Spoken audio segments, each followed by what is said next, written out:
Olá! Hoje a gente vai analisar um material bem interessante. Na verdade, um esboço de um sermão que se debruça sobre os primeiríssimos versículos de Gênesis. Logo o comecinho de tudo. Exato. Gênesis 1, versículo 1, e depois ele dá um salto lá para frente para os versículos 26 a 28. Que é o clímax da criação, né? Exatamente. E a nossa ideia aqui é tentar desvendar 3 verdades fundamentais que esse material propõe. Tipo, quem é o agente por trás de tudo, qual é o objeto criado e, como você disse, qual é o clímax, a grande estrela do show. E o esboço já começa com uma analogia muito boa. Sim, a do grande artista diante de uma tela em branco. Eu achei ótima. Ele não está ali para transformar algo que já existe, sabe? A ideia é criar a partir do nada, do zero. Apenas com a vontade e a palavra. Isso. E a obra acaba refletindo quem ele é, a intenção dele. E essa imagem, para mim, é a ponte perfeita para a frase que abre a Bíblia toda. No princípio, Deus criou. É o ponto de partida para tudo. E é um ponto de partida que precisa de contexto, né? O esboço que a gente tem em mãos faz isso muito bem.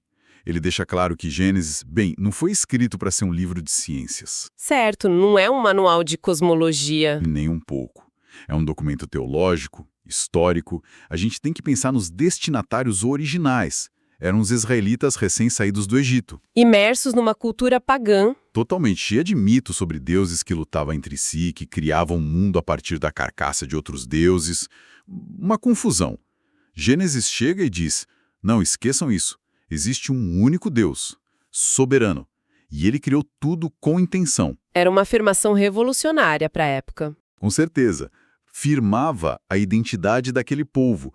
E entender isso muda a lente com que a gente lê os 3 pontos que o material é desenvolver. Totalmente. Não é sobre como, no sentido científico, mas sobre quem e por quê.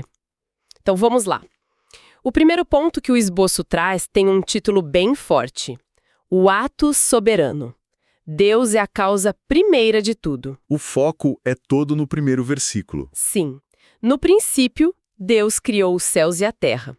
E o material martela muito numa doutrina chamada criação ex nihilo. Que nome é esse? É latim. Significa criação a partir do nada. A partir do nada. E essa é uma ideia radical. Muitas filosofias antigas, elas partiam do princípio de que a matéria sempre existiu, que era eterna. Certo, que Deus só organizou o que já estava ali. Até mergulhe um pouco nos termos em hebraico para mostrar a força disso. A palavra para Deus ali é Elohim. Que é um plural, né? Isso não é estranho? Mas no contexto monoteísta, não sugere vários deuses. A interpretação é que é um plural de majestade, de plenitude de poder. E Bereshit, que é princípio, não é só um ponto numa linha do tempo que já existia. Ah! É o começo absoluto da própria linha do tempo. E a expressão os céus e a terra é o que a gente chama de merismo. Como assim? É uma figura de linguagem. É como dizer, procurei de cabo a rabo. Você quer dizer que procurou em todo lugar. Céus e terra significa a totalidade do cosmos, o universo inteiro. Peraí, isso é muito mais profundo do que parece. Se Deus cria do nada, então tudo que existe fora dele deve a própria existência a ele. Exatamente. Não há nada que escape do seu domínio. Certo. E essa é a implicação teológica central. A soberania na criação estabelece a autoridade absoluta de Deus. É o que o Salmo 24 diz. Do Senhor é a terra e tudo o que nela existe. Isso bate de frente com a ideia de acaso, de um universo sem propósito. Bate de frente com fatalismo, com acaso, com qualquer força caótica. E o esboço faz uma conexão fascinante com o Novo Testamento. Em João capítulo 1... Todas as coisas foram feitas por intermédio dele. Exato. Intermédio de Jesus. Isso liga a criação lá de Gênesis diretamente à Trindade. O Filho como agente criador. Ah, então a ideia da Trindade na criação ela já estava sendo sugerida desde o começo. Com o Elohim no plural, depois o façamos o homem. É exatamente essa leitura que a teologia cristã e o esboço ressaltam. Não se trata de uma força impessoal, mas de um Deus relacional agindo em conjunto. A criação é um ato trinitário. E para deixar isso mais palpável, o material usa uma analogia que eu achei ótima. E qual seria? A do inventor da patente. Hum. Pensa em alguém que inventa, sei lá, um motor revolucionário. Essa pessoa não só criou o objeto, ela detém a patente. Ela define para que ele serve, como usar, qual combustível. Ela tem autoridade sobre a invenção dela. Total. Da mesma forma, Deus, como inventor do universo, não só o criou, mas detém a patente. Ele tem autoridade para definir o propósito, as regras de funcionamento, o que o material chama de manual de instruções. Gosto disso. A autoridade não é arbitrária, ela vem do fato de ser o criador. E essa ideia de manual de instruções, nossa, é a ponte perfeita para o segundo ponto. Pois é. Se ele é o inventor, então a invenção não é um amontoado de peças. Tem que ter ordem. E esse é o foco do ponto 2. Um cosmos com propósito, ordem e intenção no universo. Precisamente, o foco muda do agente, de Deus, para o objeto, a criação. O esboço destaca como a narrativa de Gênesis 1 é extremamente lógica. Não é aleatória. De jeito nenhum. É uma progressão do macro para o micro, do ambiente para os habitantes. Começa com luz, depois separa as coisas, aí vem a vegetação, os astros. E por aí vai. É uma sequência com uma lógica interna muito clara. Sim, e o texto descreve o estado inicial como sem forma e vazia, em hebraico tohu wabohu, que não é um nada, mas um estado de potencial bruto, desorganizado. E a palavra de Deus age sobre isso e transforma em um cosmos. E cada passo é avaliado, né? A cada dia a frase se repete. E Deus viu que era bom.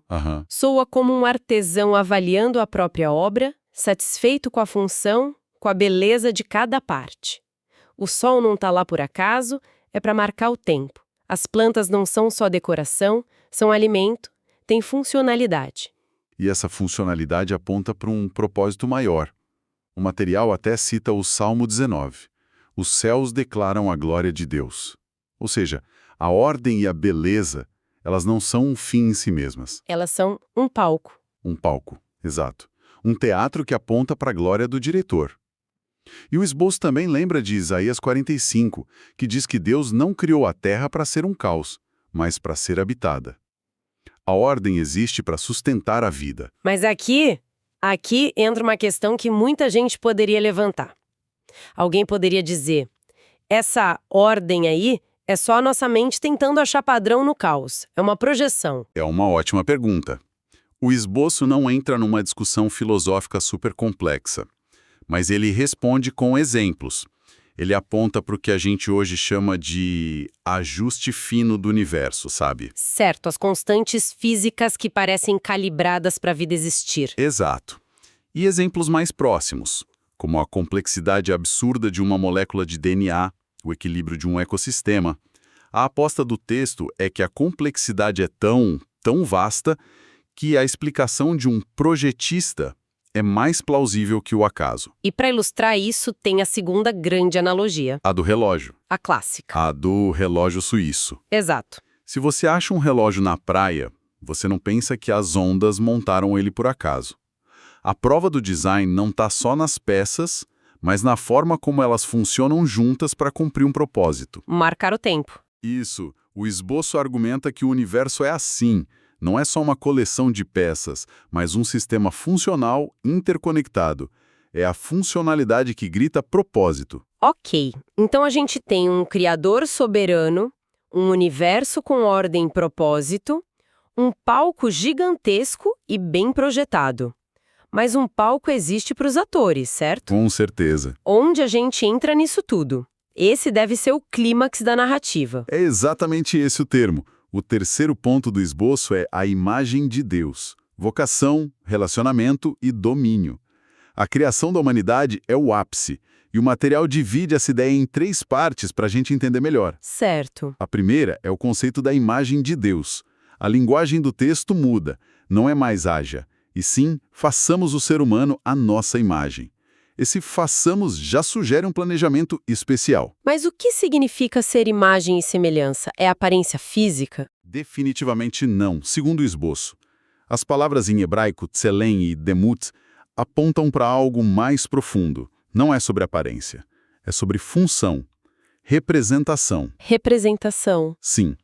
Ser imagem de Deus significa que fomos criados para refletir o caráter dele no mundo, em coisas como a nossa racionalidade, moralidade, criatividade, e principalmente para agir como seus representantes na Terra.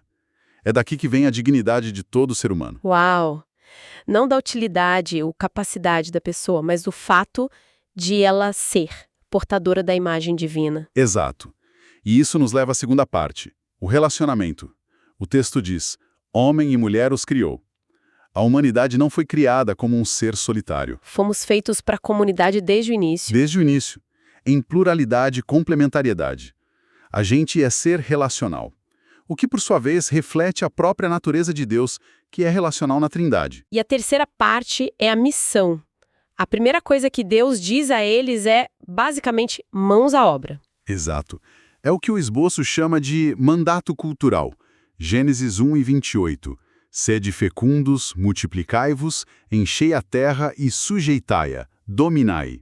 Essa palavra dominai, hoje em dia, soa um pouco agressiva, né? Como exploração. Soa. Mas o esboço argumenta que, no contexto, é mais sobre uma mordomia responsável, uma gestão. Pensa nas outras culturas da época. O mundo era visto como hostil, os deuses eram caprichosos. Certo. Aqui não. A criação é boa e é entregue aos cuidados humanos como um presente e uma responsabilidade. O Salmo 8, que o material cita, diz que o ser humano foi coroado de glória e de honra e colocado para governar sobre a criação. Uma posição de muita honra. Muita. Mas tem um detalhe crucial que o esboço frisa. Essa dignidade e esse domínio não são direitos nossos. São privilégios delegados. Somos gerentes, não donos. Perfeito. A gente deve exercer essa função sob a soberania de Deus. E o material ainda observa que, mesmo depois da queda em Gênesis 3, essa imagem de Deus, embora danificada, não foi aniquilada, ela permanece. Uau! Então, para fechar essa ideia, qual a imagem prática disso? Como a gente amarra tudo? A terceira e última analogia do esboço, para mim, é a mais poderosa, a do embaixador designado. Um embaixador. Pensa no embaixador. Ele representa sua nação em outro país. Ele não fala por conta própria, não age com autoridade própria. Tudo que ele faz reflete a honra de quem o enviou. Entendi.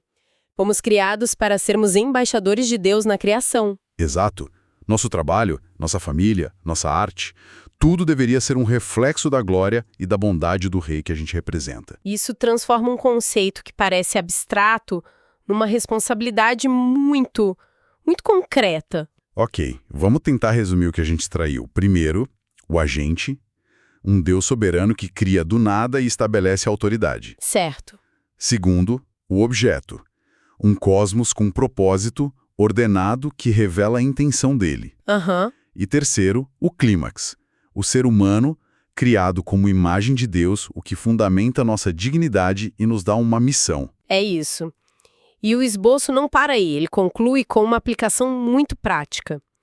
Se essas três verdades são aceitas, elas impõem duas responsabilidades para nós hoje. Quais seriam? A primeira é reverenciar o Criador, não a criação. É um golpe direto na idolatria que é inverter essa ordem, adorar o presente, não o presenteador. Certo, a obra em vez do artista. Exato. E a segunda é respeitar a imagem de Deus no nosso próximo. Se toda pessoa, sem exceção, carrega essa imagem, então o preconceito, a injustiça, a desumanização, tudo isso é uma afronta direta ao próprio Criador. Isso é muito forte e nos deixa com uma pergunta para pensar que o próprio material levanta no finalzinho. O esboço nos apresentou esse mandato cultural, né? Essa missão de cultivar, cuidar do mundo como representantes de Deus. Mas ele também diz que essa imagem em nós foi distorcida. Sim. Então a reflexão que fica é de que maneira essa distorção afeta a forma como a gente executa essa missão hoje. E o que significaria na prática, sabe? No nosso trabalho, na nossa comunidade, na nossa relação com o planeta. O que significaria começar a redimir esse nosso papel de cuidadores e desenvolvedores em vez de agirmos, como tantas vezes a gente faz, apenas como exploradores.